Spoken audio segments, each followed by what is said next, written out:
I'm Carol J. Alexander. Evans Rendezvous was initially purchased across the street from A.L. Lewis's home. The builder of the homes here on the beach, Mr. Rivers, he had land right across the street, and his wife gave Willie Evans a portion, a small quarter of the land. And he opened a little place. He was a chef or a cook, and he would sell things, but at night, you know, there was finger popping, and it was called Sonny's, I don't remember the full name, Sonny's something. And A.L. Lewis didn't really like the noise and that across the street from his home. The war started, Willie Evans had to leave, he came back to open his place back up, and A.L. Lewis said, I'm teaching Sunday school here. I think what I'll do is allow you to have your business enterprise. I'm going to trade you, I'm going to give you some land down here. Hence, the landmark that, or the footprint rather, of Evans Rendezvous. And then Sonny's went out what is now A1A, and it was Evans Rendezvous. And it was the place to be, where all the people would come and it would be crowded. He had the best fried fish, whole fish. About 200 people could be in Evans Rendezvous. Had seats for 200 people, and people would come from afar. Yes, there was a lot of music, but it was always very cram-packed. And there was an interview that was done by him, and he said that it was always so crowded, if somebody got shot, they would have to stand before they fell so people could move for them to fall. It was like weird of somebody talking about their spot, but that's how he talked about how people were always in there and crammed, and people loved to be all together. My name is Carlton Jones. I heard the same story that Carol shared, but the history of it really did spring out of La Villa, because all this talent came down to La Villa because it was considered the Harlem of the South. But for relaxation and to come out, many of them came really to relax by the ocean. And they may have done a gig, but they were here for the ocean and for that experience, is what I'm told. And I've talked to a lot of people. Many of them have gone on now, but it's good that we have an opportunity to share that spirit that was in there. And we actually, Marcia Phelps was a teenager. If you read her book, she's actually, I think, on the cover of one of them. But they did not allow children. And so many of them would sneak a peek through whatever windows, I guess, on the beach side and try and peek in. But it was a special place at that time as entertainment and partying. Now we can carry our music on our phone. Back then, to have that kind of music, and each night would be possibly different because different artists would be in there. I've not heard of a jam where all of them just happened to hit the town at the same time, but the stories are just, I mean, we could spend the rest of the afternoon talking about those, and I'm not really a good storyteller like Carol is. Carol and Dr. Cole are really magnificent. I mean, you could actually see the sweat coming off of someone, dancing there. And a lot back in those days, if you remember, there was a lot of close dancing. That was also a choice. So I think the significance of it is God places you at the right place at the right time. I went on the board of the Trust for Public Land, which is a national organization. They wanted at that time right around $2 million. By the time we finished with the attorneys and all the legal work, and I actually have a document, it was over $3 million. That was a lot of money back then. It's about under a 6,000 square foot building, but it was the history and the connection to the history that's the reason and the intent for it to be preserved. Now, can we bring it back to what it was then? No. I mean, times have changed. But it's an opportunity with technology to display and to show the history through technology. We did a charrette, and during the time that the trust acquired this property, and it was deeded over to the county. But a lot of the money came through the federal government so that the trust could be reimbursed for the money they put up. They acted as an intermediary during basically a real estate transaction. There was a local developer who was ready to turn it into a beach house or beach club. They were going to tear it down. So I'd hate to see all the effort and all the input, and the beach lady was alive when we did that presentation. So to put it before 2005, that we have architectural plans. I also happened to turn around and be the president of the property owners at the time, and so we did a grant, and HUD gave us a weatherization grant to weatherize it, to preserve it.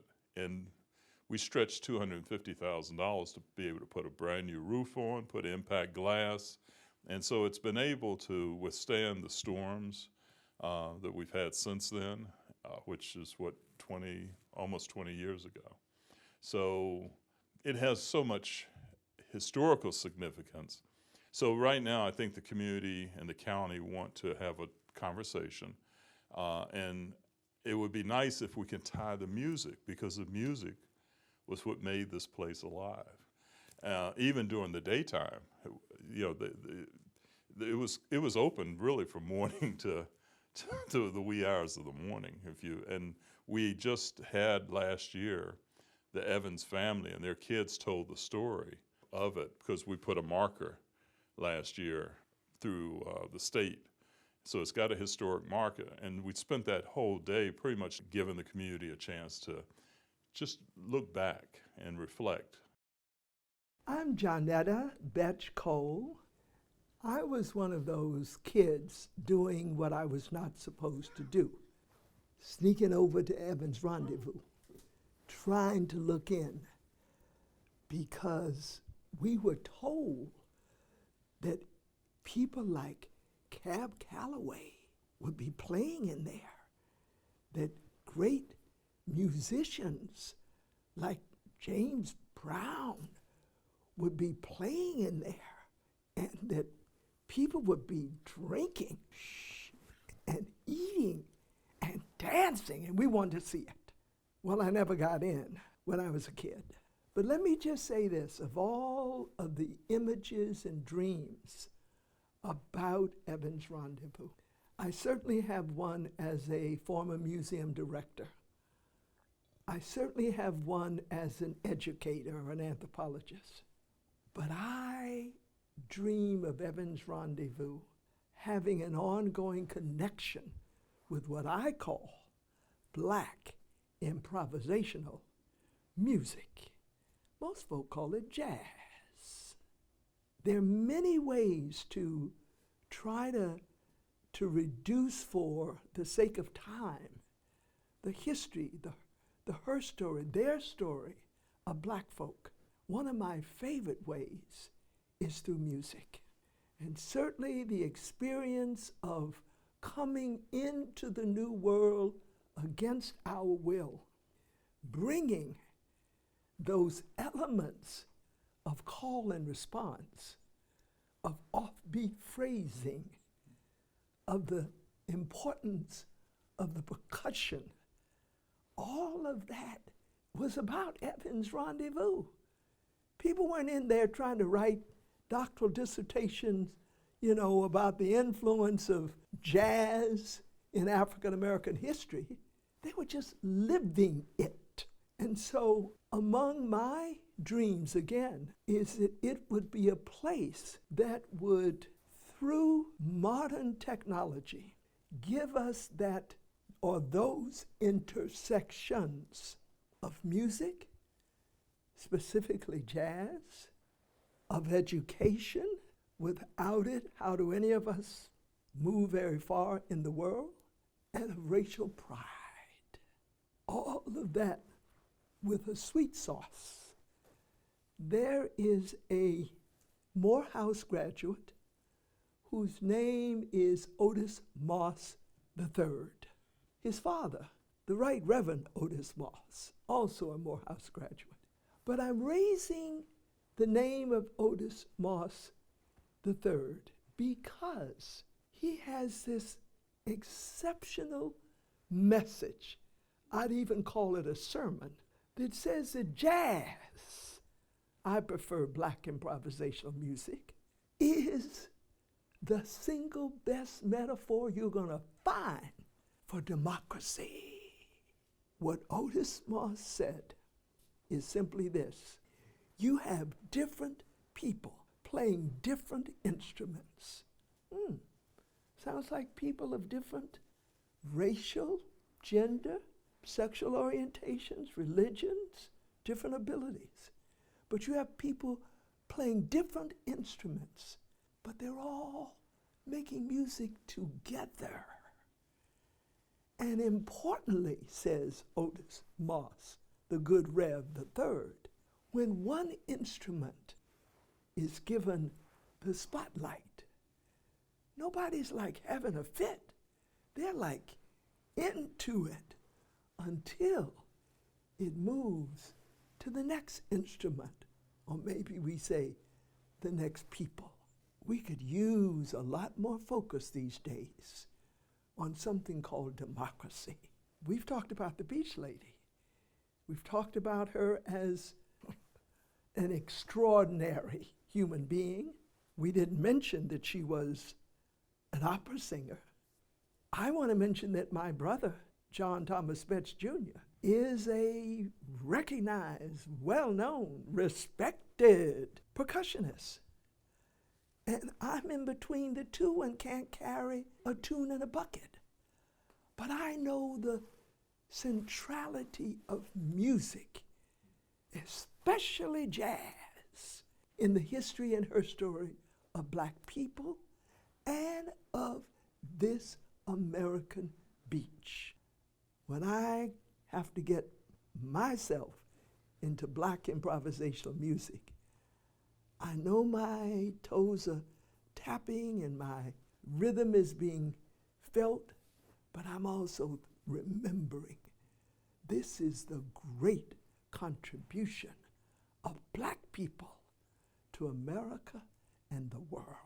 Memory is something that as we get older, we cherish, because we can see that our wires get brittle and it's a little harder to remember. And I say that sort of jokingly, but there were a number of buildings that are not in American Beach now. They're gone. And so this is the last significant piece of architecture that can house some of those thoughts. This is wonderful. This is in about less than 1,000 square feet. This history that Carol has put together, and the Beach Lady and many of the people who volunteered here, they're manuscripts. There's so much rich history. There's no place to house it. You can't house it here, because the history and the memory of the history and the past is so rewarding. It's great for the kids, the grandkids of any race. We should celebrate everyone's history, because we all were created for a purpose, and we've added to that history in whatever our walk of life is, those who want to contribute, so people can see themselves in the history. If those folks could do it back then with all the things they had to overcome, we certainly can do it. But if you can't see it or create the image of success, it's hard to be successful.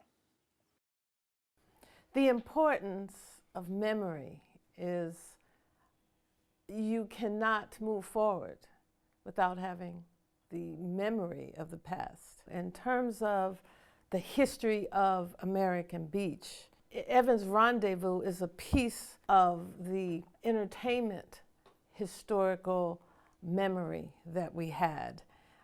It was a part of the way that we like to enjoy eating. If you're going to know the history as you come through a museum about how the beach started, wouldn't it be wonderful to reenact or to have something similar to what Evans Rendezvous used to be? I could see it being able to energize people's thoughts about America's first music on America's beach. That's jazz. Jazz could be piped through the Rendezvous. It could be a restaurant. It could be a place that is rented out for weddings or family reunions. But whatever goes in there, that history of music and foods and the spirit of the people through pictures could all be there. And that would allow people to have an experience of what was here on American beach and what it still can be. Because that music began with the ocean. It resonated in the Rendezvous with live music sometimes it was recorded, and you go straight up Lewis Street and you had Ocean View Inn that played music constantly because they had a little restaurant there.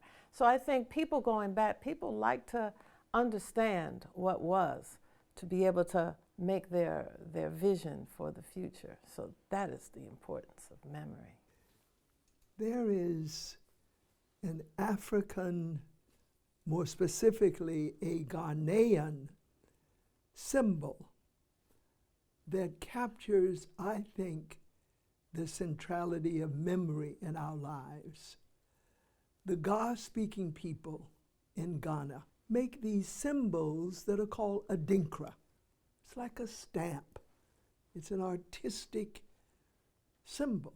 And there's one that's very popular in African American communities. That particular symbol is Sankota, and it's expressed in two different ways. One, it's a stylized heart, but the symbol I want to lift up of Sankota shows a bird with a very long neck, and the bird is looking back across its shoulder. No, back across its body. And the Adinkra Sankota says this: go back and fetch it. That's a literal translation of the Ga language. But as it's come into the U.S., for people who are centered in their African heritage, the Adinkra says this: go back and fetch it in order to understand the present and prepare for the future.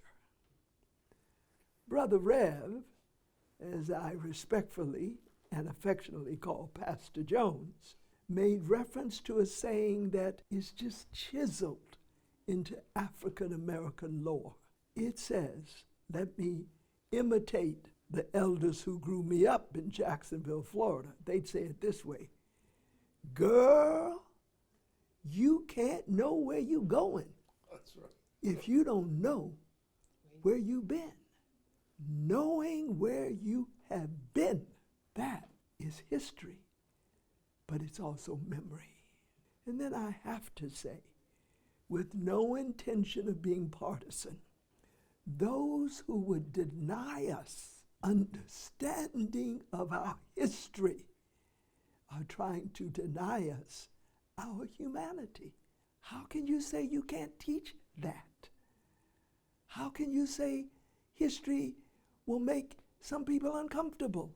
How can you say let's not remember the past? We must, because Sankota is right. You got to go back and fetch it, understand it, to live correctly now and to prepare for the future.